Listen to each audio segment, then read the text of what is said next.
Podsters, we are peak midsummer and there are distractions left and right. You need a shield of armor to make sure that you stay focused and that you are remaining true to who you are and how you want to show up professionally. So, today, what I'm going to talk about is how to manage those distractions, 3 things you can do to get yourself back on track when you are just not that into it. It happens to all of us, podsters. It's no big deal. You can follow these 3 steps and boom, you are back on top of your game. So let's do it. Are you ready to speak up, stand out, and get your seat at the table? If so, you're in the right place. Welcome to Unmute Yourself, the podcast where you'll get real life anecdotes and actionable tools for you to step into your strengths, debunk imposter syndrome, truly know your worth, and show up like you own the room every time. I'm your host, Nancy Medoff, who did the thing and followed my passion for empowering women like you to unleash that inner spark and become who you know you are meant to be. I'm a diehard foodie with a raging Skittles habit who will not stop until women everywhere unmute themselves and truly thrive at work, at home, or wherever you may be.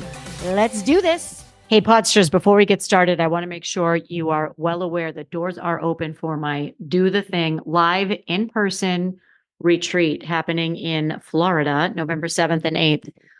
Let me tell you a little bit about what this is. This is for those of you, and I'm only hosting 5 women. We've already sold a couple spots, so there's only a few left. 5 women who are ready to make the bold move, step into this life and this thing that you've been thinking about. You've been thinking about doing it. It gives you a little rush of adrenaline every time you think about it. You think, yeah, it's a long shot, but maybe I really could do it. Could be anything. You tell me, Podsters, writing the book, launching the podcast, changing careers, making your side hustle a profitable, thriving business, leveling up for your next professional chapter, whatever it may be. I've done all these things, and I am literally handing you the keys to the kingdom along with your own personal game plan. This is not a retreat where we are going to sit around for a couple of days and talk and brainstorm and mastermind. We are going to do that. But at the end, the difference is you are going to walk away with a specific tactical plan. So you not only know where you want to go, you know how to get there. You're going to connect and network with 4 other like-minded women.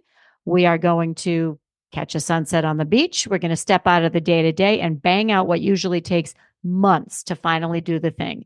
I am taking my 12-week one-on-one coaching program and I'm distilling it down to 2.5 days. There's a link in the show notes. There's a few spots left. I would absolutely love to see you there. Take a look, DM me. Let's get in touch. Let's talk. I want to make sure that if you're ready, that we give you everything you need to do the thing. What's up, Podsters? Today we are talking about the dreaded, the oftentimes heard, the no bueno, I'm just not that into it. You thought I was going to say I'm just not that into you, didn't you? Do you remember that book and the movie? There was a book, there was a movie. It started with a Sex and the City episode. Anyway, what we're talking about today, we're not talking about relationships. We're talking about when you are just not into what you're doing professionally. Could be a job, could be your business, could be your career. And what we're going to talk about today is if you're temporarily just not into it. I will talk at the end about if you are consistently seeing that you are not into what you're doing. I want you to know you get to decide anytime you want how you want to be spending your days. There are many experts out there. I'm one of them, but there are many experts out there who can help you do that. You get to decide if you are in a miserable job and you don't like it and you want to make a change. There are many people that can help you do that. In fact, my Do the Thing retreat on November 7th and 8th is exactly who it's for. But I'll link that in the show notes because today we're going to talk about if you're temporarily not into it or if you're just not that into it. I'm going to tell you why this is top of mind. So I was speaking with a friend of mine and I live on Cape Cod, and in the summer there's so many fun things to do. And in the winter, there's still fun things to do, but it slows down significantly. And It's just not the same. It's an island. So we're on this island. So obviously, summer is when people get their boats out. We go fishing. We have outdoor concerts. We have all the things. And I was talking to a friend of mine, and she said, yeah, very casually on the phone. She said, yeah, I think I'm in pre-retirement mode. And this is a woman who owns her own business and is phenomenal at what she does. She is going to retire in a few years, but not like in the next 6 months. And as a matter of fact, I was with her about 2 weeks ago, and we went on a day trip, and we bumped into a bunch of people in her industry. And she's like a baller in this industry. Everyone knew her. They were into it. She knew about all the events, and it was she's not pre-retiring. So I said, "Wait a minute, what?" And she said, "Yeah, I'm in pre-retirement. I'm just not into it. I'm just not into working." And I laughed and I said, "Of course you're not into working right now. Look around. Look around. We have, I think, 7 beaches here, maybe 9, but at least 7. She happens to own a boat. We all come out of the woodwork in the summer. We have visitors. It's just, this is when we have a great time and we relax and we holiday, as they say." So it got me thinking about, and I said to her, "You're not pre-retiring. You're just not into it. So, okay, let's talk about that." It got me thinking about the different phases that we go through. And sometimes we're not into it and we would like to be. I'm not saying we should be, because maybe there's a reason why you're not. When you're not into it and you want to be, I'm going to give you 3 things that you can do to get yourself back into alignment with how you feel you should be showing up professionally. Okay. So, number 1, know and leverage your peak productivity. Here's what I mean by that: when you are most productive. I am a morning person. I get up with the sun. And sometimes, like this time of year, that's 4:30 in the morning. So it's a little extreme. I'll usually go back to bed till around 5:30, but I'm a morning person. I'm incredibly productive in the morning. I do more things before 8 o'clock than many, many people do all day. I am on fire in the mornings. The flip side of that is that after like 1 p.m. or 2 p.m., forget it. I can barely even cross things off a list. It is not good. It's actually it's not a character flaw, but it is what it is. That is a big valley for me. In fact, my old team, and I know some of you are listening, used to talk among themselves, and they would share stories about, like, yeah, whatever you do, don't call Nancy after 2 because she's not going to be able to give you any good direction, which is accurate. So, what do? I leverage the morning times. Now, here's what I mean by that. When there are fun things to do around me, which is almost all the time here in the summer on Cape Cod, I do not schedule them until the afternoons. And that could be something as simple as going for a long walk with Danny on the beach. I try to do them in the morning, early in the morning, so I can get my exercise in. And also, if I have something important that I know I need to really be fully present for, I will move that to the afternoon when I really don't need to think. If I have a 9 o'clock appointment, and I have been having a lot of those lately, which I think is a little strange, also because I book my own schedule. So I don't know why I keep booking all these 9 a.m. appointments, but I do. If I have a 9 o'clock appointment, or let's say I have a meeting from 9 to 10 or 9 to 11, I know that after that meeting, it's going to be 11, maybe 11:30. I may be a little hungry. I may have a snack. Next thing you know, it's 1 p.m. And what happens at 1 p.m., Podsters? I'm junk. So if I have a 9 a.m. meeting, I will get up a little earlier and do what I know I need to do before the meeting. Here's how this ties into you not being into it. If I didn't do that, I'm going to be even less motivated than usual in the afternoon, and I'm not going to do what I would like to do. So when you know you're not into it, you're already at a disadvantage because you're not into it. So how can you make sure that you have the best circumstances so that you can actually show up and do it? Or you can actually show up and do what you need to do while you're not into it. And one of those is to leverage your peak, know and leverage your peak productivity.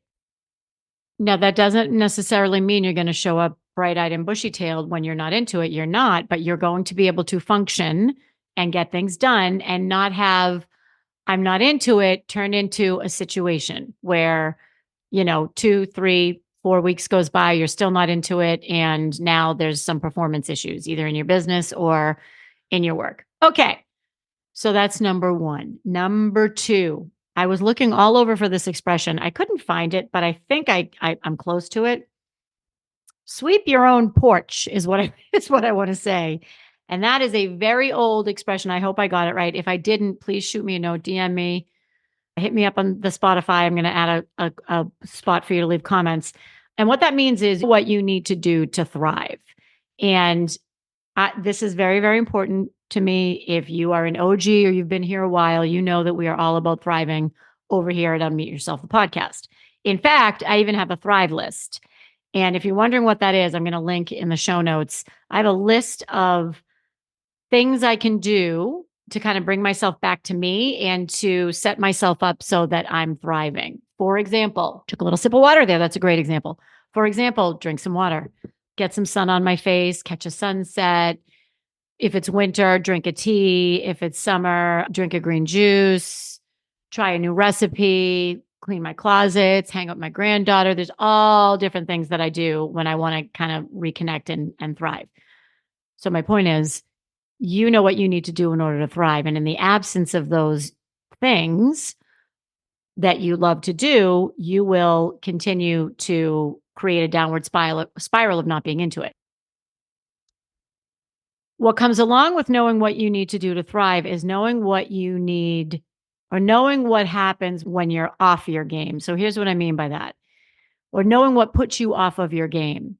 What's the opposite of thrive? What leads to unthriving or feeling listless or not interested or not engaged. And when I say sweep your own porch, I mean, make sure that you're taking care of yourself, like the oxygen mask on the airplanes.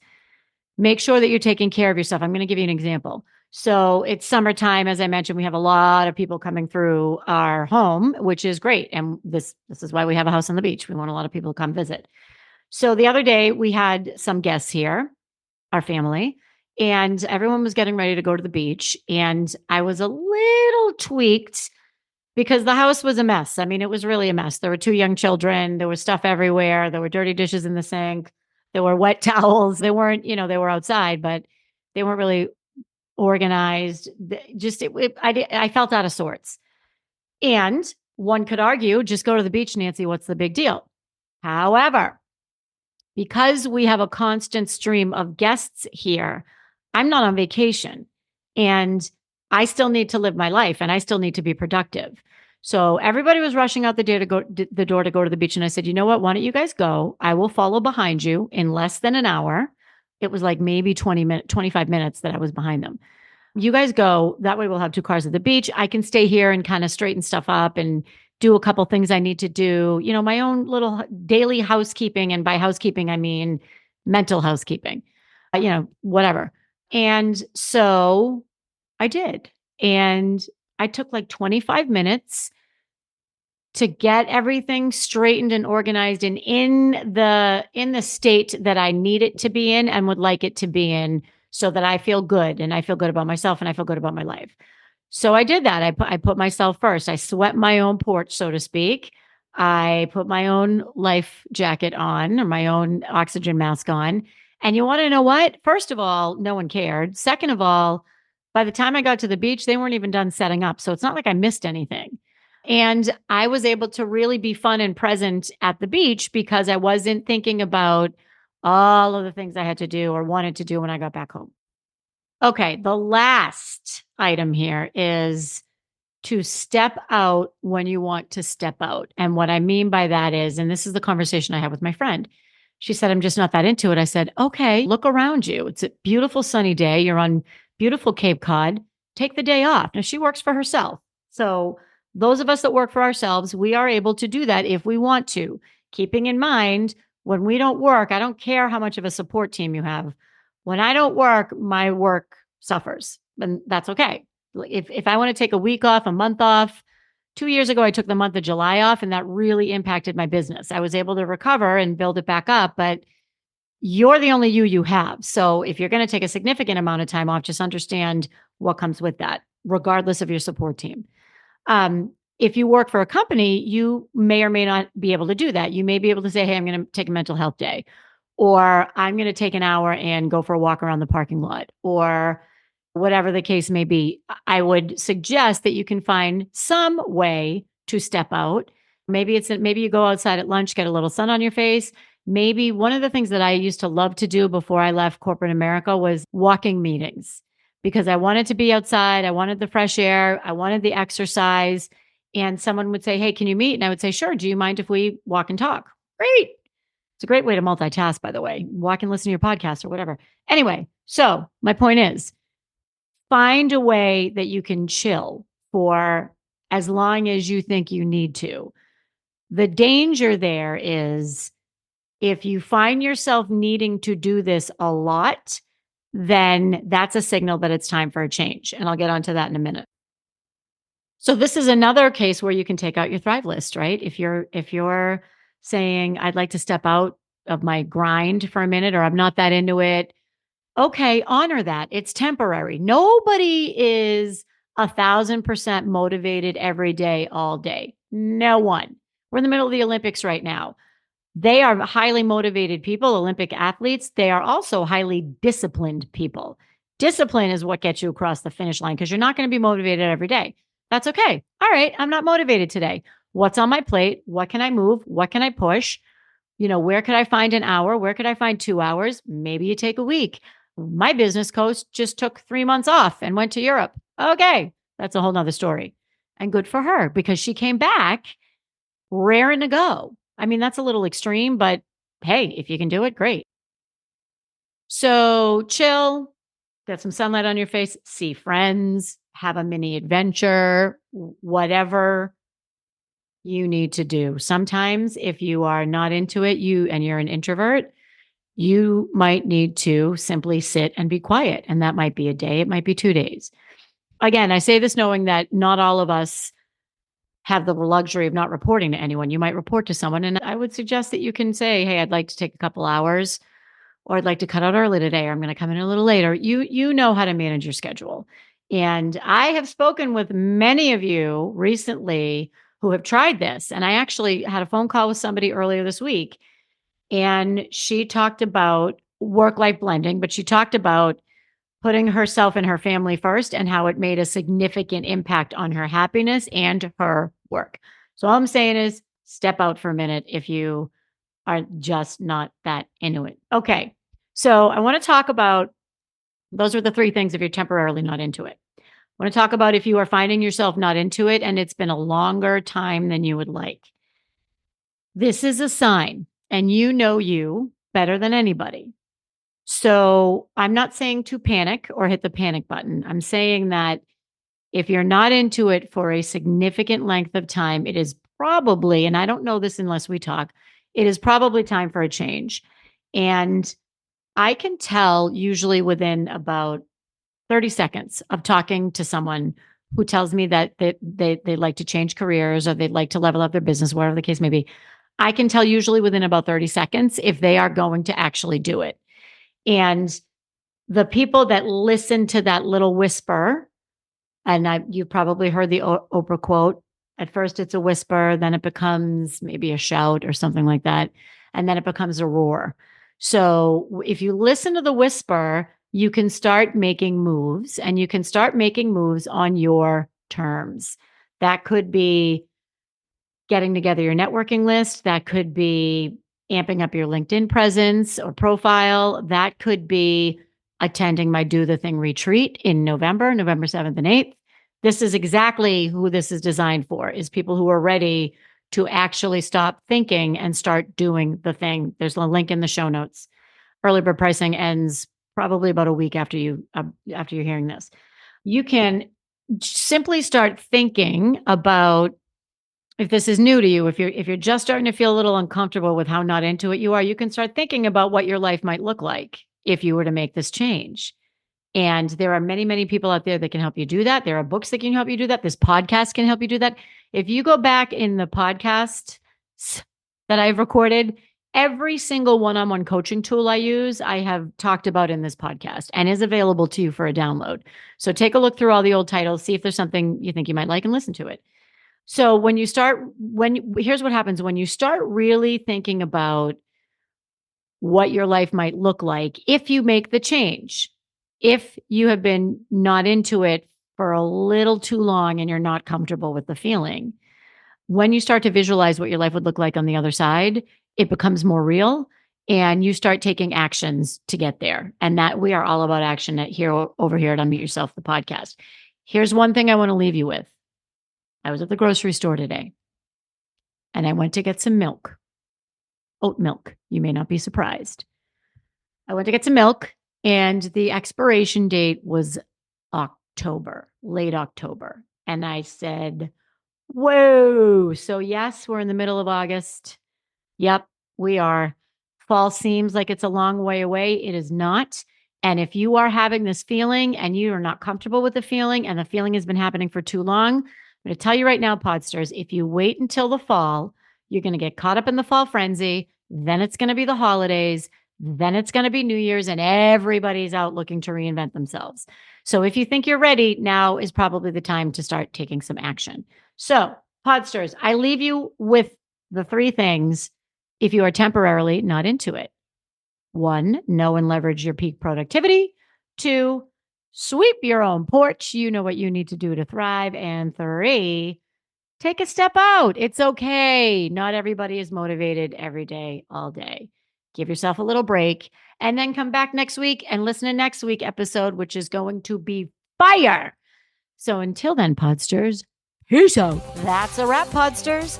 And before we go, I ask you, what's one thing from today's episode that you will use this week to unmute yourself? DM me, email me, send a smoke signal, whatever you need to do. Let me know what you're going to do differently. And if you enjoyed this episode, please share it with someone you know and leave a 5-star review on Apple. This helps me spread our message of empowerment to more people worldwide. Let's do this.